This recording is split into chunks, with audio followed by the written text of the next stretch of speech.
Du cyberscore à la certification SSI, des produits et services, les atouts d'un label confiance européen.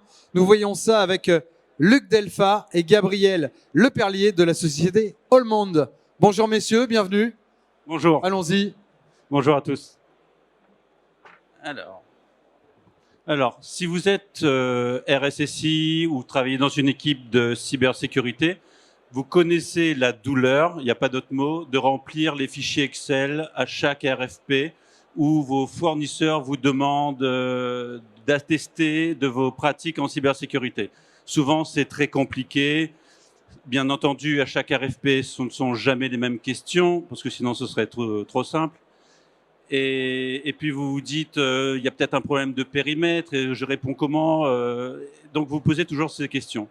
Vous pouvez travailler aussi dans une direction achat, ou alors toujours en tant que RSSI, vous voulez dans le cadre d'un TPRM, donc Third Party Risk Management ou gestion des risques tiers, essayer de contrôler la sécurité de vos fournisseurs.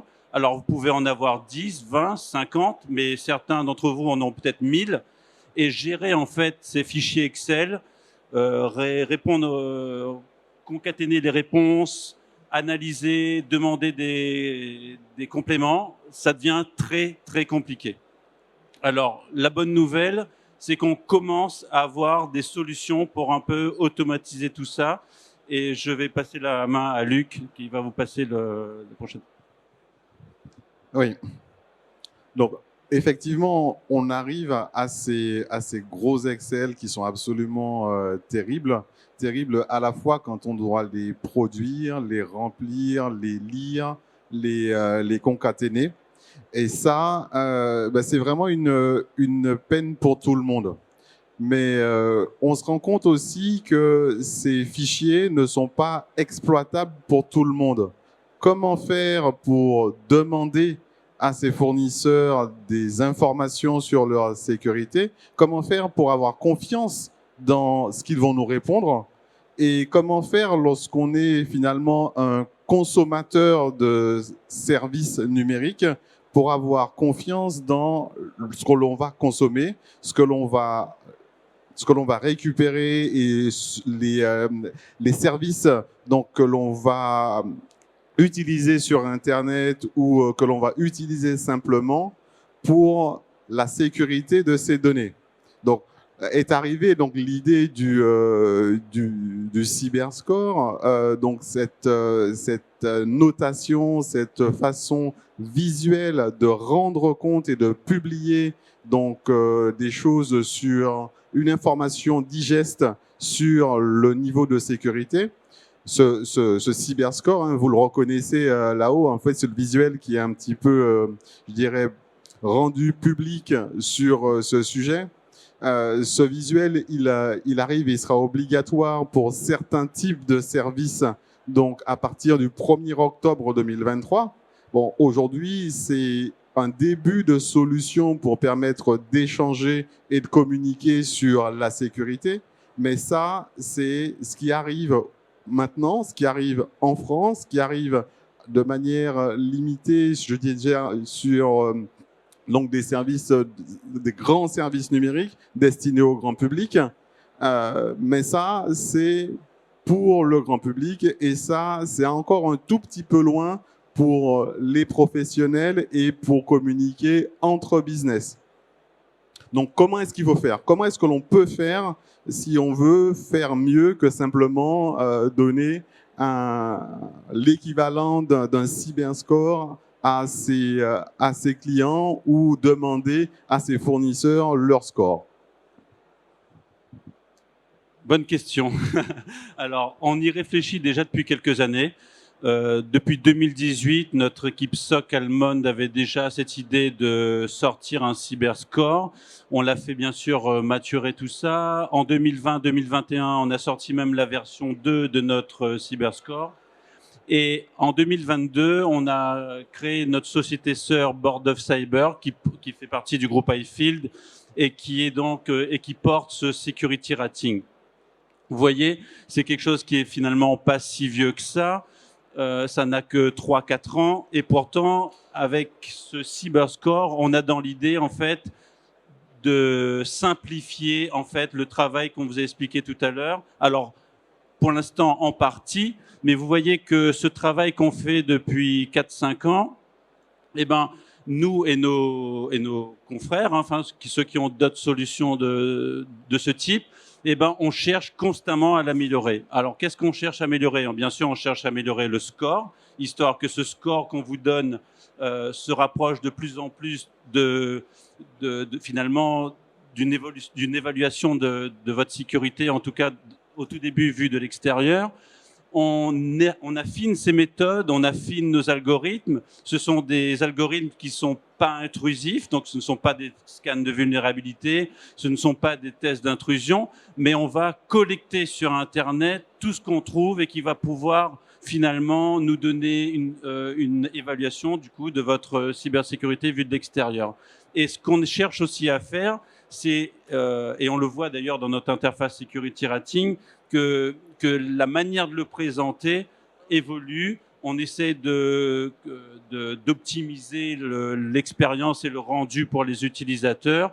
Et finalement, dans une même interface, on essaie d'avoir comme ça une offre graduée qui, comme je l'ai dit en introduction, vous permettra d'avoir, soit pour vos filiales, soit pour vos fournisseurs, une évaluation graduée finalement de la confiance que vous avez dans leur système d'information.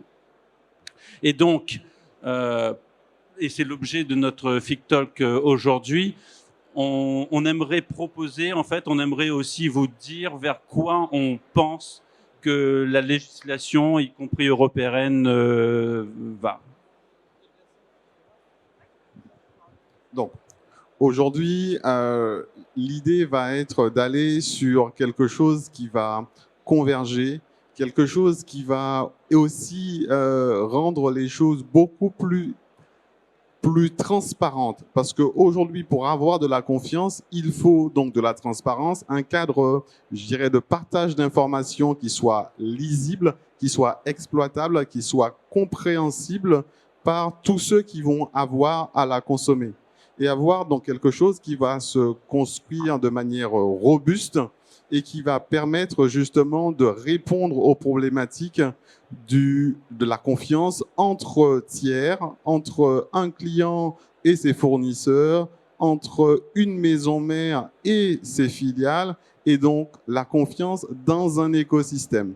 Donc aujourd'hui, le système de notation, ça permet donc d'avancer dans cette direction-là. Bon, comme on le voit, le cyberscore, ça répond à la partie de ce triangle qui est du côté des utilisateurs finaux. Maintenant, entre les entreprises, les producteurs de ces services, les producteurs donc de services qui vont être consommés mutuellement par des entreprises, là, il s'agit d'avoir des outils qui permettent de partager l'information et d'avoir confiance l'un en l'autre, de communiquer la confiance, de rendre compte et de partager des objectifs pour que l'écosystème en lui-même progresse.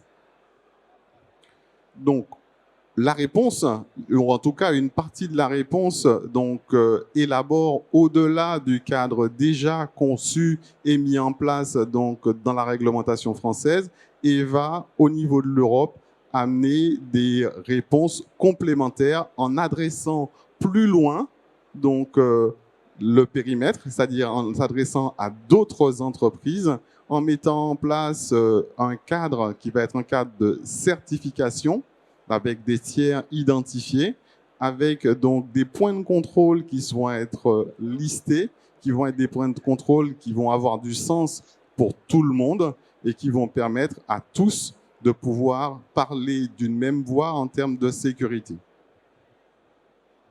Et là, on voit qu'on aura peut-être bouclé la boucle, c'est-à-dire qu'on sera capable, vous vous rappelez du fichier Excel que je montrais en introduction, eh ben, on sera capable de montrer avec cette note qui sera qualifiée que nos pratiques, elles se voient en fait, elles se voient de l'extérieur, elles se voient peut-être par l'intermédiaire aussi d'outils qui pourront s'additionner à ça, mais au moins on aura confiance dans cette note C'est pour ça que dans ce slide, on a aussi ajouté, par exemple, transparence de la cartographie. La cartographie, c'est quoi? Ce sont la liste de vos assets, hein, vos URL, vos IP, vos noms de domaine, vos sous-domaines. Si cette cartographie est transparente et que cette note est basée sur quelque chose de transparent, on aura peut-être confiance en fait que cette note représente quelque chose de réel. Et pour conclure dans cette présentation, les choses que je voudrais rappeler sont les suivantes. La toute première, c'est que vous tous êtes partie de cet écosystème. Donc, c'est-à-dire, vous dites ce que vous voulez consommer comme information pour avoir confiance, les informations que vous voulez aussi donner pour donner confiance, et aussi à qui vous voulez donc donner les clés de ces mécanismes de confiance. Un organisme de certification, un régulateur, ou encore simplement des systèmes basés sur de l'échange entre pairs. Et ça, le but des consultations en cours et le but des réglementations qui sont en cours de construction à l'échelle européenne, ben c'est exactement ça. Savoir donc qui seront les acteurs, quelles seront les métriques, quels seront les outils qui vont être utilisés pour faire vivre la confiance dans un écosystème. Et donc, pour revenir une dernière fois sur le cyberscore, quelque chose de lisible, donc accessible au grand public, une information qui va être liée à tout cela et qui va être accessible pour les utilisateurs plus avancés, et aussi une information brute qui pourra être utilisée pour, je dirais, construire d'autres systèmes par-dessus et alimenter des outils qui vont être ce que la communauté donc cybersécurité va continuer à développer. Voilà.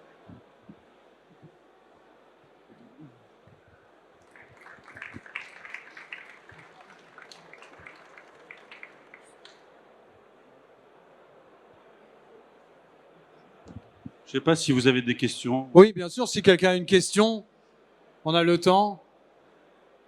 Tout a été clair pour vous alors? Parfait. C'est bon?